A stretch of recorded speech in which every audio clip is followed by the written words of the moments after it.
think we can officially get started. So welcome everyone to the first installment of our AI webinar series. We're expecting close to 300 guests tuning in today, which is an awesome turnout. So thank you all so much for popping in to join us. We really appreciate your time and we're super excited to get this session going. I will start just by introducing myself. I'm Kristen and I'm from the iPipeline marketing team, and I'm thrilled to kick off the first session in our webinar series where we'll be exploring how artificial intelligence is rewriting the rules of life insurance and wealth management. So over the next hour, we'll dive into a dynamic conversation with our featured speakers, Roy Goodart and Matthew Collier, who bring a deep expertise and forward-thinking perspectives on how AI is transforming the way we work, the way we connect with our customers, and of course, drive innovation. Due to the number of individuals who are tuning in today, we have disabled the chat feature, but we will be taking questions and we'll wrap up with an open Q&A at the end of the webinar. So feel free to drop your questions in the Q&A box throughout the session. And if you're curious about how AI can support your business goals, we'd love to connect after the webinar. So all right, let's get started. I'm going to pass it over to Matthew and Roy to kick us off. Awesome. Thanks, Kristen. Hey, everybody. Appreciate you allowing Matthew and I to spend some time with you today. Like Kristen said, we've got quite a diverse group, a lot of carriers, a lot of distributors, both on the life and the wealth side of the house. So our goal today is to give you a few little nuggets to take away. Hopefully you get some great information from us. So let's kick things off. I'd like you to think just in your head really quickly. Think back to the year 1999 and kind of what first kind of comes to you. 1999 was a long time ago. Some of us remember it. Some of you are pretty young out there. But some, it's a few things that folks kind of think about. Y2K, right? It's coming up.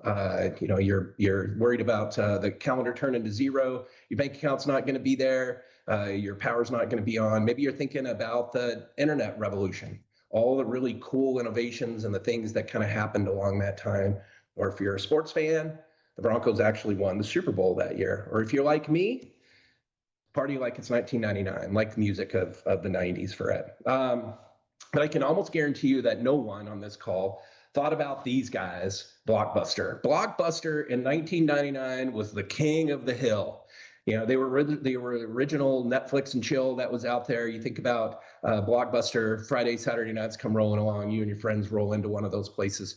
They had 9,000 stores across the U.S. in 1999. There was a little company about that same point in time called Netflix. Netflix had this idea about coming to my website, take a look at all the videos that we have, and I'll ship you off a DVD for it. Their vision was bigger, though. They had this vision of streaming content over the web, taking a look at videos and TV stations and things along those lines for it. They rolled into Blockbuster and said, hey, you want to buy our little company? We'll sell it to you for $50 million. Well, what do you think the folks over at Blockbuster said? The king of the hill came back and they said, nope, we're good.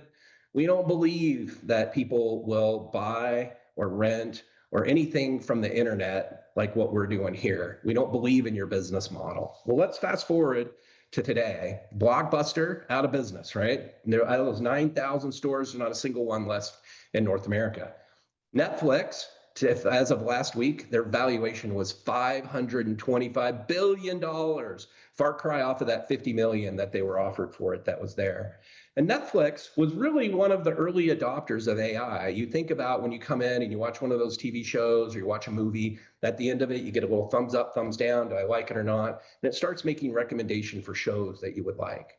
The reason why I bring Blockbuster and I bring Netflix into the conversation is that we as an industry in insurance and wealth are really at kind of the same chasm that they were, right? Are you looking at AI as something that the future holds, something that can be dramatic changer in your business and the way that the industry moves forward? Or are you thinking it more like from a Blockbuster standpoint? It's just a fad. Nobody's going to take hold of it. We're not going to see the changes that are there. So today we're going to go through a few things and we're going to talk really kind of like why it matters now for you all on the call today. Let's start off with some macro trends. We'll go through a bunch of stuff today. But from a macro trend standpoint, I've got really four pieces that are here. I'll go through them kind of quick. Matthew, from his standpoint, he'll cover some of the agentic flows and really kind of what that means. But you can think of where the industry is and kind of where AI has moved from into where it's headed. You think about things like traditional AI, Gen AI, chatbots. Agentic really moves that into the doer bots. Hey, I want these bots to actually do something for me. And when we look at that, it starts to compress those cycle times and the touches that people have to do there. So it speeds things up. And we look at underwriting, and we can't go to any event these days. We can't go to any webinar like we are today without talking about the underwriting aspects of that and the automated pieces. Well, what's really changing the dynamics of automated underwriting is really that health part, right? Those health data rails. You think about EHRs and where some of those things have kind of come from. Just even a few years ago, it was hard to get most of them out, get them summarized, put them in, your RX details and things that are there. What AI has done is it's allowed those things to be able to be brought into the underwriting process, pull that data in a much different way, utilize that data in a much different way. So we can move those records faster through the process, which allows us to do more automated decisioning, not just for simple term products, but even more complex things that are out there. And at the end of the day, what does that do?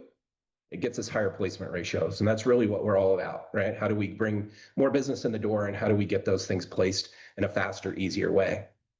We think about the large language models that have been out there where this is where a lot of that data has been trained up on, right? You think ChatGPT, it's trained up across the whole internet and all the stuff that was there for it.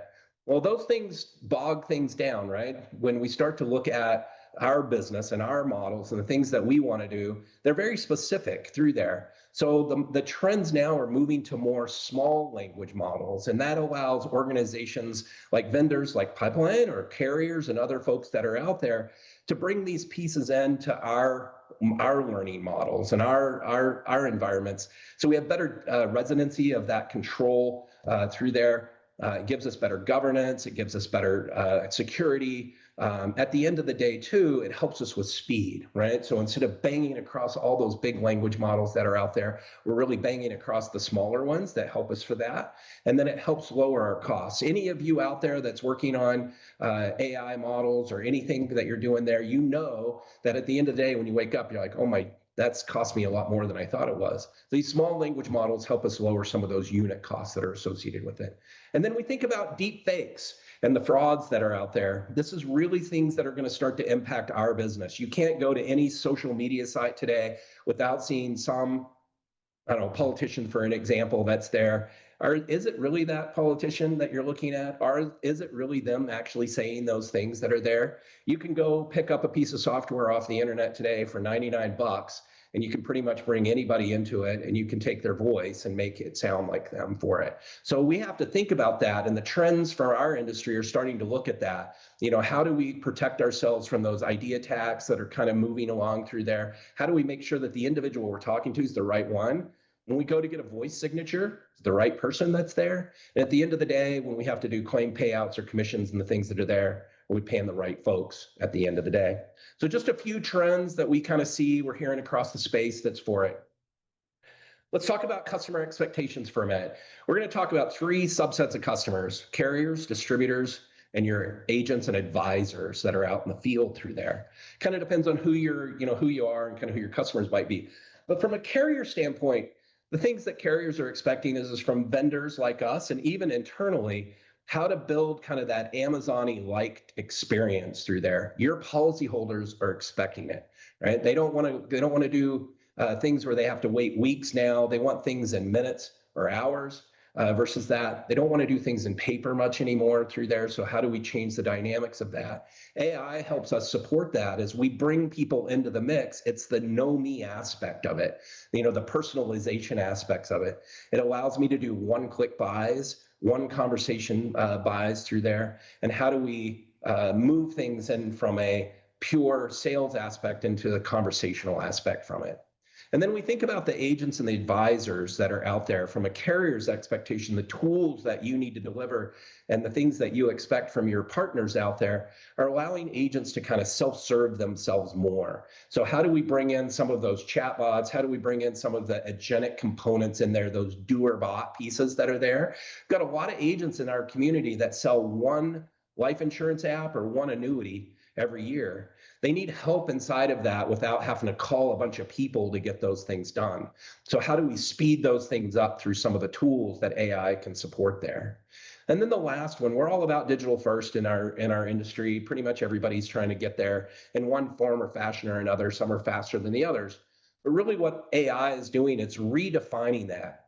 You know, in the past, some of the folks have been in the industry like me for a long time, and they know that it takes sometimes years, a decade to get new pieces through there. What's happening is AI is changing the dynamics of that. We are redefining what good looks like almost on a daily basis now between carriers, the vendors, and the distributors out there in the field. If we think about distribution and where the expectations are for them, we talk to distributors a lot every day. And the expectations that we hear from them is that they want these AI tools embedded into the work sets that they already have and the work streams that they already have. So the workbenches that they have with their AMS, the CRMs that they have for selling products and things that are there. How does AI help do case triage and bring that stuff right into my case management system for me through there? How does it support me and my agents and advisors in the field when it comes to things like suitability? How do we auto archive pieces through there? How do we bring in an auto log information that we don't do today? And how does AI help us bring in those next step actions for it from there? The industry is has always been all about trying to get to that zero NIGO and to get to faster placement. This is really where AI, and we see a lot of AI abilities to change the game here. And it has everything to do with, that intake piece as well. So, you get that application in, you have something that's there as an example. How do I do the intake and the checks that are associated with it automatically versus having a human there that has to do all of those pieces? And then how does it take that information and orchestrate it for me? It knows those workflows and those things that need to take place based upon that type of individual, that type of product, those types of things, without having to go back and build a ton of rules around all of those things. And then as for the carrier, for those distributors that are working with multiple carriers that are out there, how does it determine what are the next best course of actions in the sales process across there? At the end, we've got some really great distributors on the call today, some really smart ones that are there. I know personally you've got some great IT folks that are there with you, but what we hear a lot of at the distribution level is the knowledge and education. How do I get my agency or my broker dealer into a spot where we know what we need to do, what's compliant, what's not, how do we get my staff trained up, what are the tools that we should be thinking about to run my business, and what's the ROI against each one of those? And distributors are really looking for vendors and the carriers to come in and help support that with them. What are the things that they need to do for it? So a few things that we see from the expectations from the distributor side. From the agents and advisors, it's very similar to what a consumer might think, right? Simple, fast, and integrated. So they want the tools in there that act, right, a lot like those consumer apps that are there. Instead of having a very heavy enterprise type solution, they want things where they can hop in and it knows them too. What type of business do they sell? What type of customers do they support? What types of carriers and products do they mostly sell for? And then from there, how does it bring back and start making recommendations through there? Those co-pilots for everything, kind of that person or that bot that rides a little on the side of everything that they do in there. So if that agent or advisor only again sells that annuity once a year or that life insurance once a year, instead of having to call up and figure out what those things are, they can come through here and feel more comfortable and feel more confident when they're in front of their customer for it. And again, that moves into the smarter decisioning, right, without the compliance lag. So as we think about AI has a capability of enforcing some compliance, maybe that doesn't really get enforced through there as much as it should. So it brings in kind of that real-time effect, the suitability aspects of things if needed for it, and then the plain language explanations. Again, for those agents and advisors who may not sell a lot through there, why is this the right decision for us? What should we be looking at? Making sure that those things are compliant across the board through there, and then auto archiving everything for a supervision piece. We're going to talk a little bit later about the audibility and the things that kind of go along with it, but the regulations drive a lot of that. And then the automation that removes the admin. Again, agents and advisors in the field don't want to do a whole bunch of stuff manually, right? They want to be able to come in, get in quick, move out quick. So pre-fill everything, make sure that all those ID checks and everything are done in the background. The bots are doing all those things for them. It brings in, again, auto logs where it needs to be. This is the aspect for them that they only want to do the touch points that are the expectation, or sorry, the ones that don't meet the matches and the things that need to be outside of that realm for it. So human in the touch is really the expectation when it needs to be. Let's talk a little bit about the competitive pressures for here as well. We've got two of them that we'll talk through. Underwriting, again, is one of the top ones. As you start to talk to the carriers that are out there, how is AI moving the automated underwriting pieces that are there? This really kind of comes through from an asymmetric approach, and that is really one where you start to see not a 1 + 1 = 2, but a 1 + 1 = 3 or 4 in there. So it allows things to move much, much faster through there, not just to an automated underwriting standpoint, but across the board in every action that they do. So when you think about 3 or 4x timesing the speed of this application that's through there, all those little small parts, right, and that cycle time gaps turn into big outsized wins. So it becomes kind of that speed moat for you as the carrier and you as the distributor that's out there. At the end of the day, you become the easy button if you're doing these things for that agent, so that business more naturally flows to you and the competition sees that. The other is hyper-personalization. Matthew's going to talk a little bit more about the personalization aspects, but this is really where we're starting to see a lot of carriers and a lot of distributors focus on. It's how to get that agent, right, and that consumer and that expectations that marries other digital platforms that are out there. It's that know me approach before you get into the sale. Know what I need, know what I'm about, know what is driving me as a consumer through there. That one meeting close aspect is really what we're trying to get through for it. And really anything outside of that and anything else starts to lose mind share as we start to get through that competition aspect. You're going to see these things become more table stakes as we get through it. At the end of the day, we talked about speed being one of the key aspects of the business, right? We're all about cycle times, all about reducing that underwriting speed because we believe that impacts our placement ratios, but relevance also beats speed alone. That context that's there, that language fit, that relationship that you're building with that consumer and that advisor out in the field mean a lot through there. And when you have those things, sometimes that speed takes a little bit of a back seat inside of it. So we're starting to see some of the impacts in there about personalization and how that's driving more business, even if it takes a little bit longer to get through for it. All right, I'm going to turn the time over. Matthew's going to run through some big shifts that he's seeing in the industry, and we'll let him pick up from here. That's right. Yeah. So I'm going to talk about some of the big shifts, as Roy said, in AI and how they impact our industry. The first one of these is the shift from reactive insights to proactive insights. So reactive means we're looking backwards, we're looking in the past, we're trying to understand what happened and why it happened so we can improve and adapt next time around. Proactive insights are all about looking forward. We're using that historic data, but we're using it to uncover trends that help us to predict what's going to happen next. So fraud detection, as an example, we can be watching the behavior of a user in a production system. We can be comparing what they're doing with historic trends and trying to see if something looks amiss, something looks suspicious, so we can intervene and we can cut that off before it becomes a problem. Expedited underwriting and claims processing by predicting what the future might look like and adapting the processing in that way. Also customer retention. So again, looking for signals in the way our customers are behaving, looking for things that look wrong and trying to address those things before they turn into problems. For all of this, we need really good quality data. It's not just about quantity, it's about the quality of that data. The majority of us, we have lots of data already across lots of disparate systems, but to really make that data actionable and usable and extract maximum value from it, we need to be able to join that data together and create that holistic view, that holistic 360 view of a process or of a person.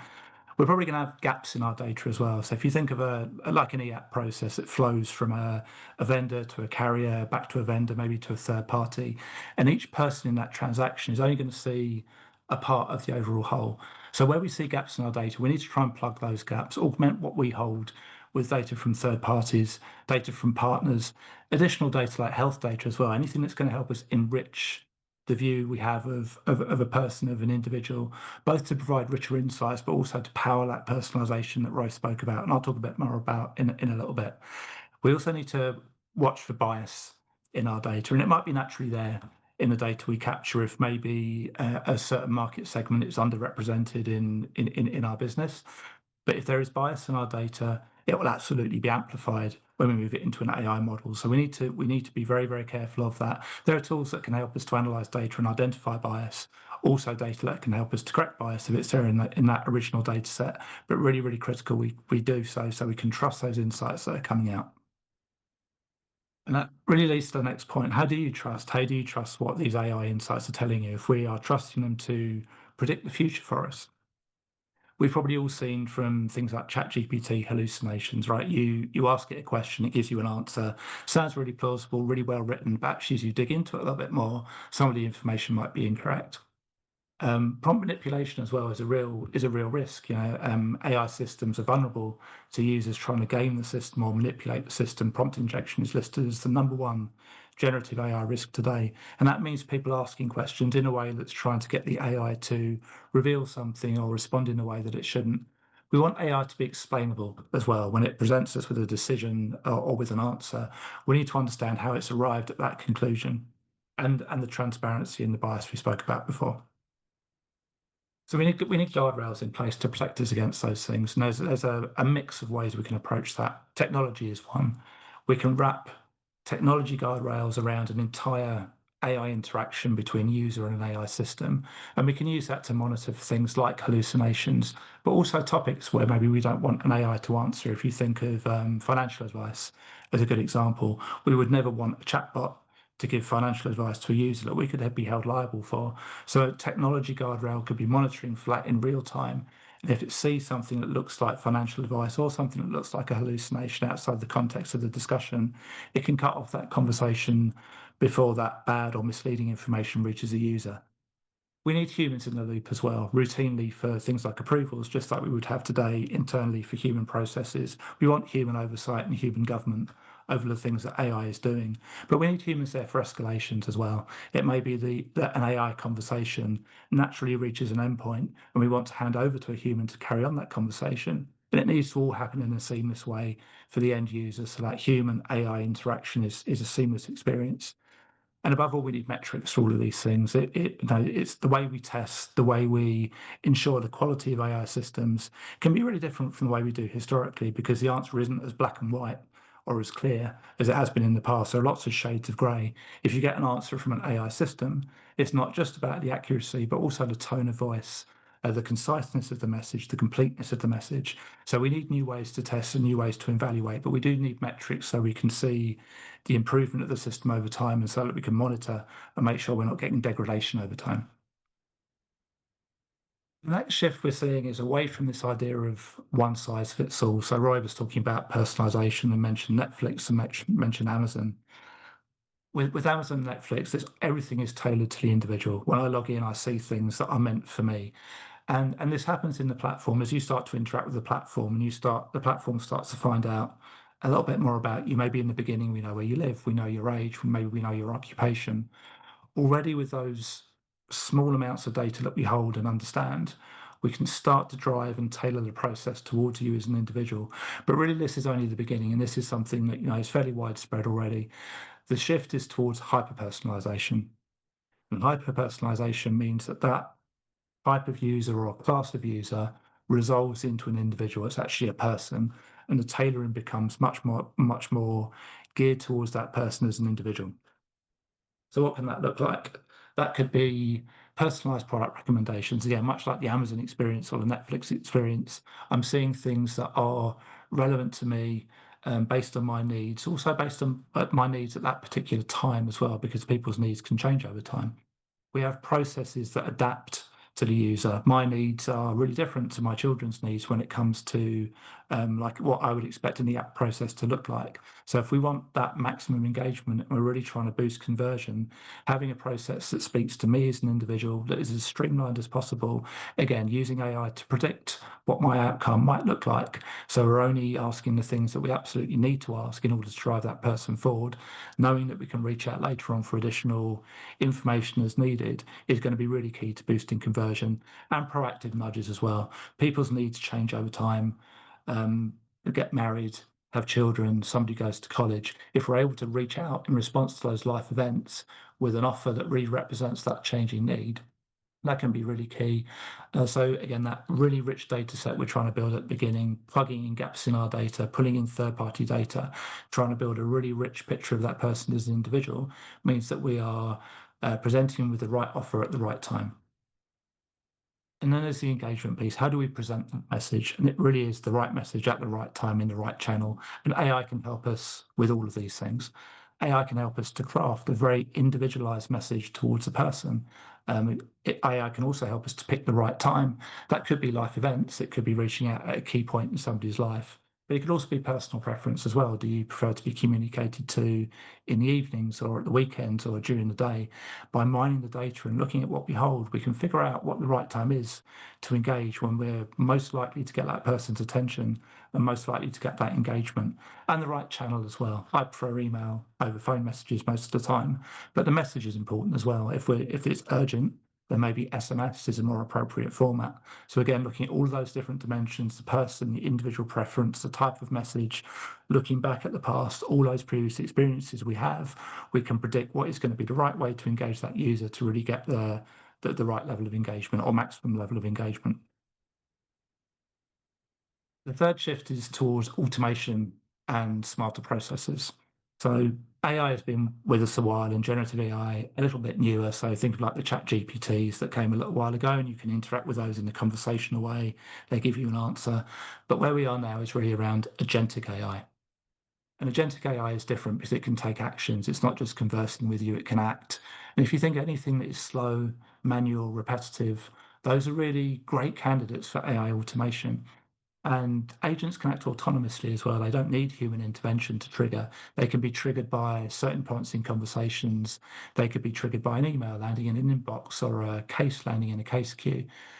And they can adapt and improve. They have a memory. They can learn from the past, from things that went well, from things that didn't go well. And they can also learn from human feedback as well in order to improve their behavior, to continually improve that quality over time. When we talk about agentic AI, it's not just about individual agents, though, it's about a whole framework. Think of each agent as being a specialist in a certain area with tools that can connect to APIs and pull in data and connect to services. And an agentic framework can reason through a really complex problem, and it can pick the right agents to engage at the right time in order to solve that problem in the most efficient way. Again, learning and reacting over time. So take conversational underwriting, field underwriting, sorry, as an example. Can we use that in a conversational way with agentic AI, reaching out, grabbing evidence, manipulating things in the back office, orchestrating the collection of documents, and maybe even reacting to those things when we get medical results back. Maybe there's something we want to reach out to the customer about in order to clarify. So again, it's a much more fluid, much more interactive process made possible by this agentic AI, this agentic framework. The final shift I'm going to talk about is this connectivity across the value chain. And there are really two pieces to this. We can look at, is AI the thing that enables that connectivity, or does AI need connectivity really for us to leverage the value from it? And I think it's both, actually. I think AI absolutely is an enabler. It can blur the lines between traditional roles in an organization. It can give me insight into different parts of the organization. It can also extend my skill set into different parts of the organization as well. So if I was working in product management, maybe the capability to very quickly spin up a prototype using AI to validate my solution before handing it over to a development team. It also allows us to create that organization level view of data, that joined up data set. AI is awesome at detecting patterns in data, things that look similar and the same. So we can take those disparate data sets, join them together and create something that is much more valuable than the sum of its parts. And also it allows us more time for human connection and human communication. If we're using automation to do the things that are slow and manual and repetitive, it frees up our time to focus on strategy and vision and innovation and anything that really benefits from human communication and human connectivity. AI also needs that connectivity to succeed. If we don't enable the whole organization, we're just going to push those bottlenecks from one place to another. So imagine we've AI enabled the application process. We'll push the bottleneck into the underwriting process instead. So we really need to uplift the whole organization together. Building AI according to technology standards in a reusable way, build once, reuse many, can be key to making that happen. We don't want to develop silos of best practice. We want a framework or a platform of AI where we can really uplift everything together. And that extends beyond just organization as well, and actually to the whole industry. We're all facing really similar challenges around compliance and security, how we test and validate and trust AI systems. If we can start to bring in industry standard answers to those things, that doesn't just enable us to move faster in an organization, but actually as an industry as a whole, it will really accelerate our rollout of AI and adoption of AI across the whole industry. I'm going to pass the conversation back to Roy now. He's going to talk about what this means for you.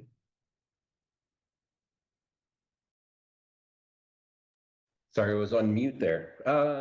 No, great. So thank you, Matthew, for that. We'll let's kind of go in through what it means for you as we start to think about a few things as the shifting the focus for your business, the organization, and the industry as a whole through there. I've got a couple. Matthew talked a little bit about the data side, right? If we think about the data that your organization has, your partners have, it's kind of moving it from those swamps, right? We have data for years and years and years, and it's kind of been that someday I'll use it. Someday I'll need to do something with it. I'll get it into a better spot.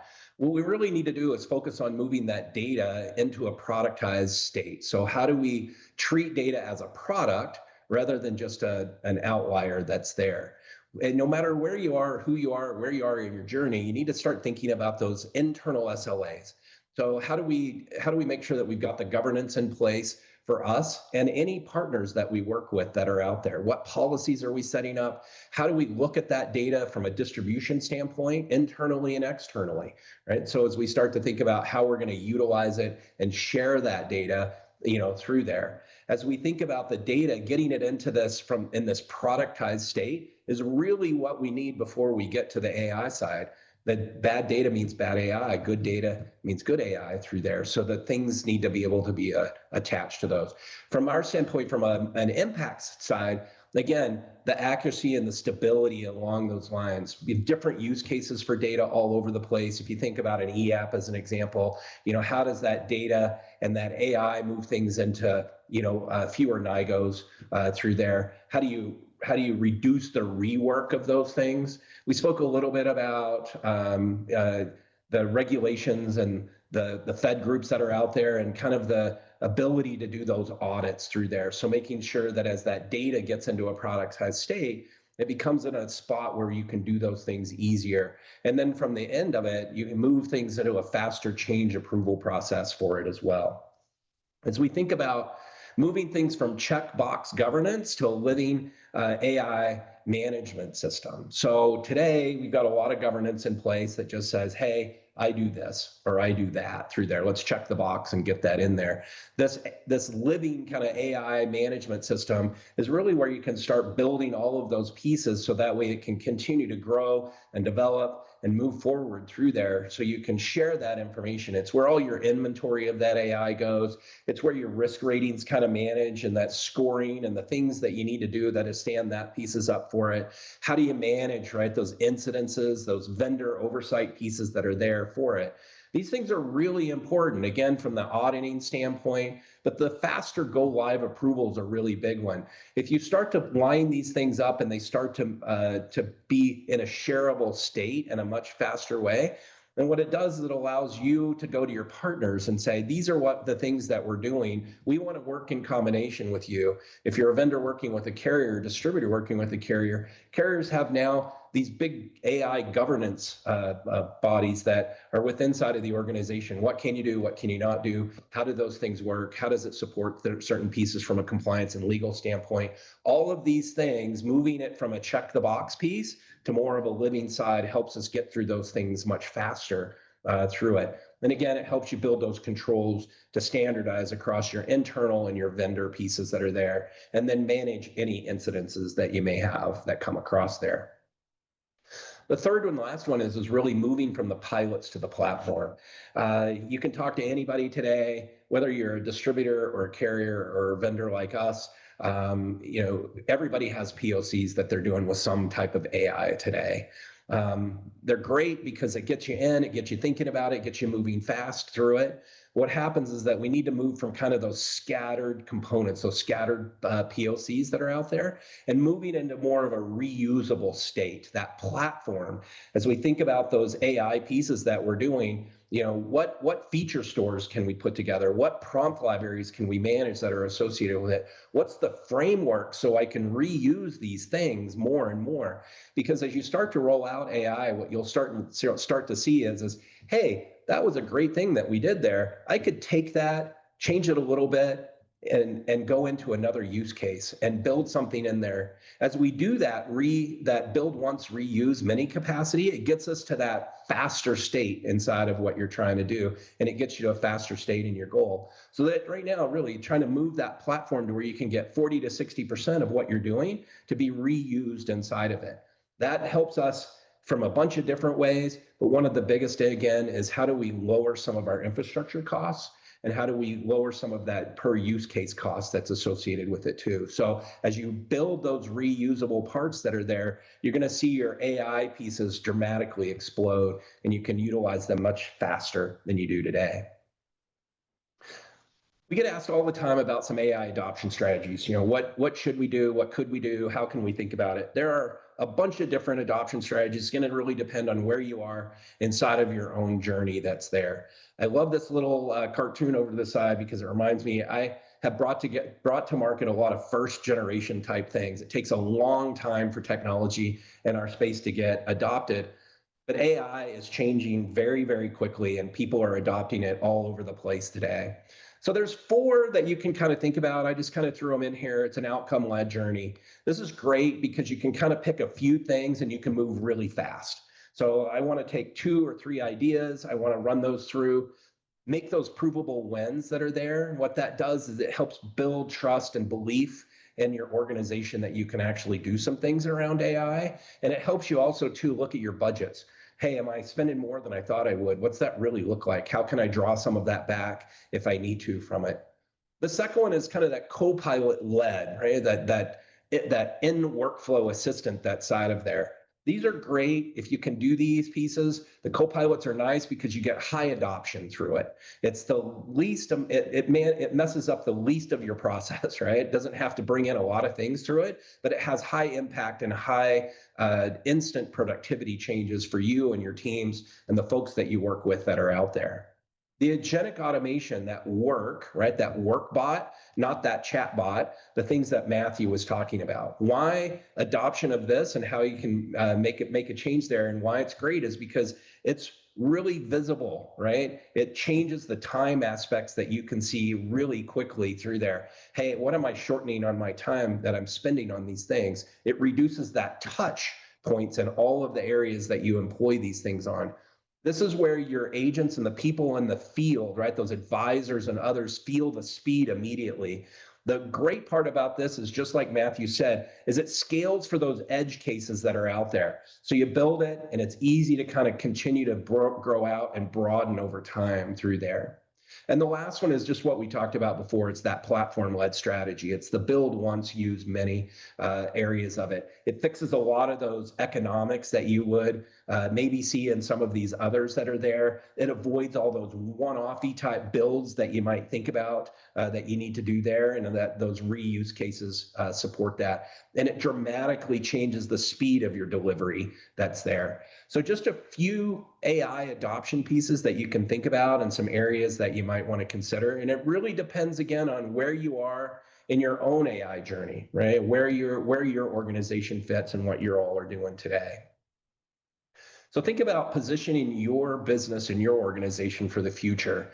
Just like anything, these aren't really truly just attached to just the AI side of the business here, but just like any part, anything that you roll out new, you need that good North Star. What am I doing? What's my vision? What's my strategy behind that to kind of get us there? If you add that to a little bit of your journeys, take a couple of good 3 outcomes, put 2 or 3 priorities together for it, and kind of get things moving from it. Track some of your deltas and the things that you're seeing across the board for it.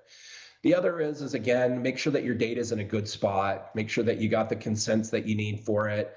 Make sure that you can reuse it across the board. Talk about the productization pieces that we talked about earlier for it. Make sure that you're getting those things into a great spot. The governance and the resiliency is another one. You can roll up a thin an AI management system pretty easily. Again, it's just a way that you can track these things, but you really need to start thinking about how you bring in a lot of those pieces, your supervision across the board through there to make sure that you're checking all of the things that you need to for it. And then the last one is your people and your operating model. Again, sometimes we roll out things inside of the products. Sometimes we roll things out inside of our organizations, and not everybody understands what that means to them. So make sure you got a good role playbook that you're working from. Make sure that the people understand, what's their part of the process, what they're doing there, how they play in it, how their feedback brings those pieces into it as well. Make sure you're trying to think about weekly enablements. So how do we make sure that we're bringing AI in more readily, and how do we share those things across the board through there for it? And how do we share, again, those prompts and those agent standards there? At the end of the day, make sure that you have clear ownership through it. So as you start to think about those rollouts in the future of where you can move these things. I'm going to leave you with 3 key kind of challenges. I know that some of these you won't get done next week. Some you may take you a little while to do, but I would love you all to think about and challenge yourself with taking 2 journeys. So pick a couple of items, pick some AI that you want to do, and go prove it. What that do is once you do that, it starts to lay the rails for your trust and the data that's there. So people, as you start to roll out these journeys and these AI aspects of your business, and you start to prove them, you start to get trust that the data is in the right spot and the things that you're doing with your people and your staff make sense, and they start to pick up on those really, really well. And then the last one too that I'm going to challenge you with is pick at least one thing that feels like it's a whole lot of busy work out there and try to automate that process with AI. Some of those things you can do really quickly. Again, some of them may take a little bit more time, but I'll challenge you with taking some of these away and actually doing things so that way you don't wake up at the end of the day and you're not Blockbuster, you're Netflix. So thanks for your time today. I'm going to let Kristen talk really quickly before we get into some of the questions and that y'all put in the chat. She'll give us a little bit of leeway into where we're headed with the next couple of webinars. Awesome. Thanks, Roy. And thanks, Matthew. Like Roy said, before we jump into some questions, just as a reminder for all of you, this series will continue with 2 upcoming sessions. So we can dive a little deeper into the compliance side of adopting artificial intelligence, and then we will share real-world use cases of AI on our last session. So feel free to take a moment to scan the QR code to register to join us for the next session on November 6th. And we look forward to continuing the conversations then. But in the meantime, we did have some really good questions that came into the Q&A. So let's see if we can get through a couple of those. So I think we can start with one. I'm going to pass this one over to Roy, if you can take this one. What advice would you give to leaders in sales, product, or tech who are trying to build confidence and understanding around AI within their teams? I think that's a great question. Like anything, I'm a big believer in kind of keeping things simple as much as you can, especially when you're starting out. I'd say start small. Try to pick and show a couple of good wins. So pick it, like I said before, pick maybe one or two real kind of workflows, delivery things that you can break down, and try to deliver those in a good 30 to 90-day time frame, so you can show folks that you've got something that's there. As you think about that, I'd really probably look at starting where they work, right? So is there something that you can do in the CRM or the workspaces that they're in their agency management system or something along those lines? So that way you can get that real amenable value out of it. Just like Matthew said, bring in some of the guardrails around what you're setting up and how you support that from a governance standpoint. Try to make that a day one priority for everybody, because that again builds the trust for it. It allows people to move cleaner and faster through your processes without having to go back and do a bunch of rework later for it.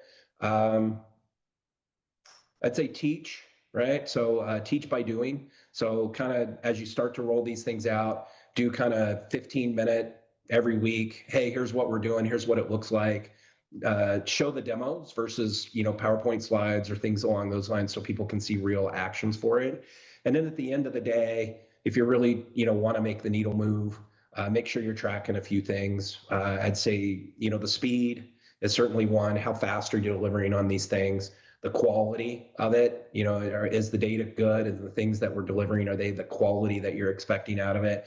And then the usage too, right? Nobody wants to build things that nobody uses, so make sure you're focusing on those. So I'd say those are the good ones. Start simple, keep it simple, and build out from there. Awesome. All right, thanks, Roy. Looking at the time, I think we have time for just one more question. So let's go with what are the challenges in operationalizing AI and moving from POC to production? Matthew, do you want to take this one? Yeah, thanks, Kristen. That's a really key question. It's actually something we're going to drill into a lot more in our next session, but I really think it's the things you don't see, right? It's the data preparation, it's the guardrails, it's the security, the monitoring, the scalability. A lot of our traditional answers to those either don't work well with AI or don't work at all with AI. We need new answers to them because AI is not as black and white maybe as traditional software. Also, the industry is moving super fast, so there aren't off-the-shelf answers for a lot of those challenges that come along. But I think that those are probably the ones I'd call out. I think having good answers to those key things is really critical to addressing the security and compliance concerns, which obviously are major challenges for all of us to address. Awesome. All right. Well, I think that's all we have time for today. So, if we didn't get to your question, we'll make sure to circle back with you post webinar. And if you have any additional comments or questions, feel free to scan the QR code, or you can contact Matthew or Roy directly. Don't forget to also take our one question survey, letting us know if you'd like to connect further about how AI can support your specific business goals. This survey will pop up automatically in your browser once the webinar ends, so keep an eye out for that. And thank you all for tuning in. That'll conclude today's session, and we will see you on the next one. Thank you.